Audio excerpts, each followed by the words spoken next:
Welcome back to Phyto Revival, the podcast, where wisdom is always steeping, laughter is our favorite medicine, and our lived experiences are what root us in our humanity. I am your host, Dezaraé Haley. So now that I'm settled here in Kentucky, I decided that it was time for me to revamp the podcast, and I have done a lot of self-reflection. And upon my reflection, I started thinking about how does someone know that they've outgrown their environment, especially since we are so conditioned to just accept things as they are as a child? So today, I want to talk about your environment and how do you know if it's really for you? There are a lot of times that people will assume something is wrong with them, that they're doing something wrong, when in reality, they've just outgrown the environment that they've gotten comfortable in. And before I share a little bit of my story and we start to get deep in the human side of things, let's take a moment and think about our plant buddies. How do you know when a plant has outgrown its environment or the environment is no longer what is optimal for thriving? So I'm going to take a moment and talk about what it means to be root bound, to have transplant shock, and to just not be in the right environment altogether.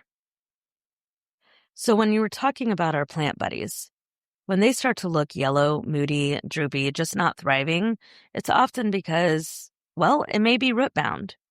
And this is just one of the ways that the environment can affect the plant. So being root bound means that there's no room left for the pot for the growth of the plant. So the roots have taken up all the available space. And when this happens, the plants dry out faster because there's less soil volume to retain the water. The roots start circling and strangling themselves, wrapping around the inside of the pot looking for somewhere to go, but there's nowhere left. And the nutrient uptake becomes inefficient, even if there is fertilizer present. The plant isn't dying because it's weak. It's struggling because there's no room left to expand. And that often happens to us as humans, where our environment isn't letting us grow and we start having depression and anxiety of trying to fit in, but just not feeling like it's the right place for you. Another area is transplant shock. I mean, have you ever grown, say, tomato plants from seeds and then tried to transplant them and the next day they look like they've completely given up on life? Yeah, me too. I mean, we're not born plant experts. In fact, we're not born an expert in anything. Well, this lack of life-looking plant the next day is actually a sign that it's in shock. And transplant shock happens when a plant didn't acclimate to its new environment before being expected to survive in it. So imagine me, a pale little redhead, being teleported to southern Mexico and being told, hey, go survive, good luck. I'd be dehydrated and sunburnt real quick. And that's the same for plants. The greenhouse is like Northern Europe, and outside is Mexico. That's why we use a technique called hardening off plants, which is just a fancy way of saying that we acclimate them slowly. Transplant shock can be caused by root disturbance or damage, sudden light intensity changes, temperature swings, wind exposure, and water imbalance. So if you've never heard of hardening off your plants before, essentially you're going to take 7 to 10 days and you're going to take your little seedling plant that you had grown and you're going to go put it under a shade tree. And then you're going to bring it in at night. And then you're going to do that again the next day. And then you're going to move it to a part sun, part shade environment. And you're going to only bring it inside at night for about the first 4 nights. Then after that, you're going to leave it outside for the rest of the week. And then after that week, you can go on ahead and transplant it. And what this is actually doing is that it is actually changing the cells inside of the plant to be able to withstand the changes of the environment. Because when a plant is suddenly exposed to harsh elements, the roots release a stress hormone called ABA, abscisic acid. This signals the guard cells in the plant to close the stomata, slowing gas exchange and conserving water, essentially putting the growth on pause. Sometimes that stress response is so strong that most or all of the plant will die. Soil depletion is another sign that a plant has outgrown its environment, especially indoor plants. Over time, nutrients get used up or washed away.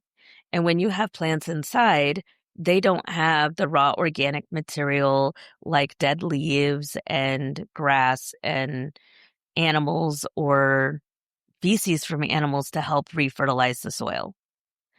So when your indoor plant starts showing signs of yellowing leaves, stunted growth, and weak stems, the plant isn't failing. The soil is depleted. And there's also the issue of native versus non-native environments. Plants not grown in their native ecosystems can struggle with improper soil, climate, and light. Or on the flip side, they may naturalize so aggressively that they disrupt the established ecosystem. Supportive ecosystems consistent of plants that evolve together, balanced, diverse, and resilient.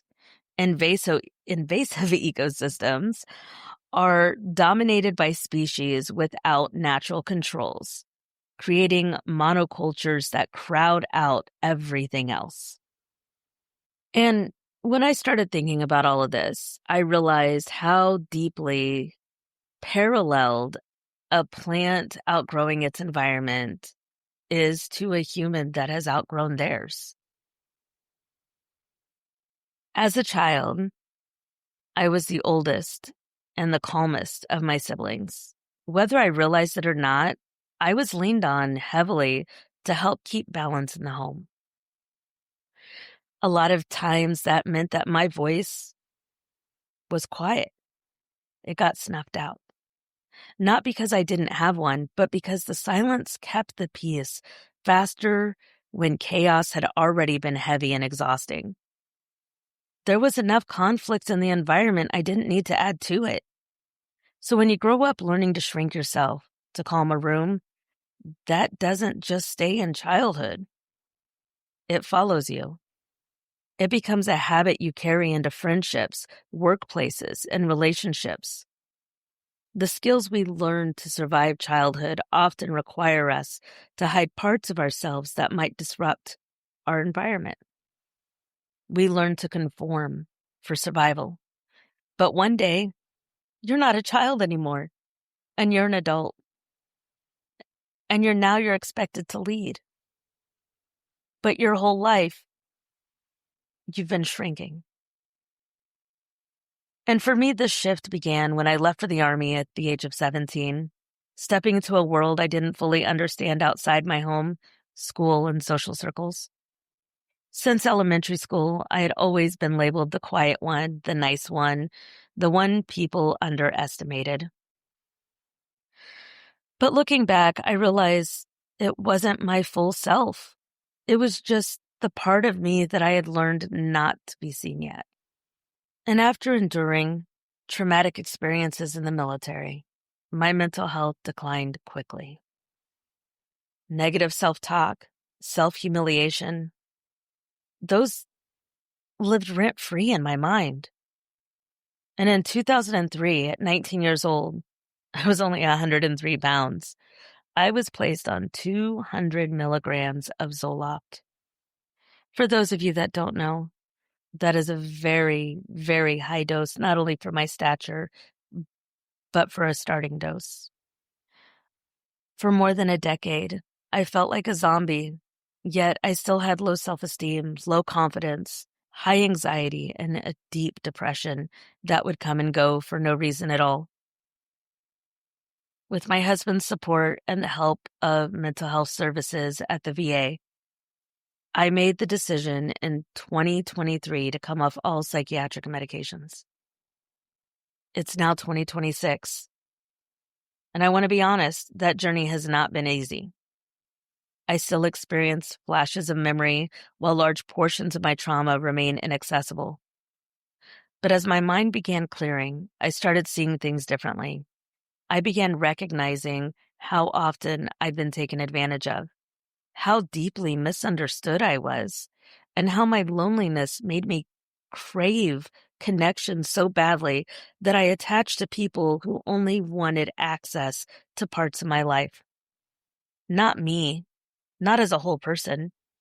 I began learning that I don't have to have the last word, that I don't have to explain myself to anyone, and I don't have to defend myself to people who have no desire to love or understand me. If someone hears a rumor about you and repeats it without speaking to you first, it's because it aligns with what they already wanted to believe. Because respect was present, conversation would have came first. And as I've gotten older, I've realized that many people show you who they are through their actions. While their mouth, their words are still telling you a different story. They're telling you what they think that you want to hear so they could keep the attachment. So when someone's actions and words don't line up, that is a really big tell that that person is most likely there for access, not connection.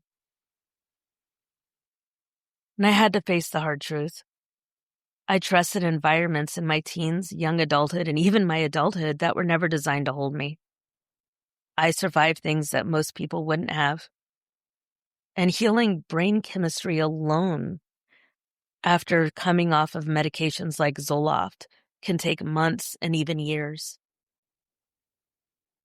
And as my mind became more clear, I noticed something else. It has become harder to give people access to my life. But that's because I require something different now. I value respect and genuine connection over superficial outings and popularity. I realized I wanted more than the spaces that I was in. I wasn't living, I was surviving, like a plant in the pot, too small for its roots. I found myself craving authenticity, integrity, honesty, communication, accountability, loyalty, and transparency.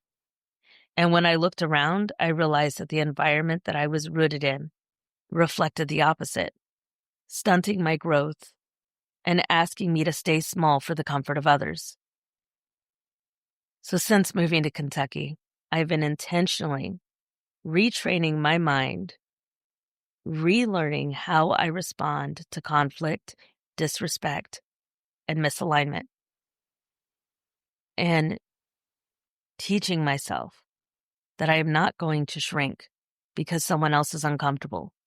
I am not going to tolerate disrespect for the sake of peace, and understanding that if my boundaries in certain relationships, then that's what has to happen for me to live authentically. There are so many parallels between humans who have outgrown their environment and plants that have outgrown their pot. And signs for you to look for are you in persistent stress? Do you feel isolated? Are you emotionally exhausted? Have you noticed that kind of feels like people take advantage of you, that your boundaries are poor, that you tend to neglect your personal needs? Because growth requires energy. And if all of your energy is going towards survival, then there is none left for you to expand with. I want you to just take a deep breath and really ask yourself, are the people in your environment and the community that you're in, are these people actually looking for connection with you? Or are they just looking for access to the parts of you that they find valuable? If today's episode resonated with you, I invite you to sit with a few reflection questions. So get out your journal or a piece of paper and take some time answering these. The first question: When do I notice myself becoming quiet, small, or agreeable out of habit rather than authenticity?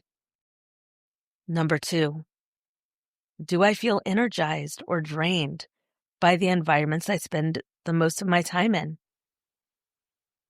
And number 3, have I mistaken access for connection? I am so grateful you spent the time here with me today. And until next time, please remember, sometimes even a flower that requires full sun finds itself growing in the shade. Be mindful of the environments you're rooted in and make sure you have what you truly need to thrive.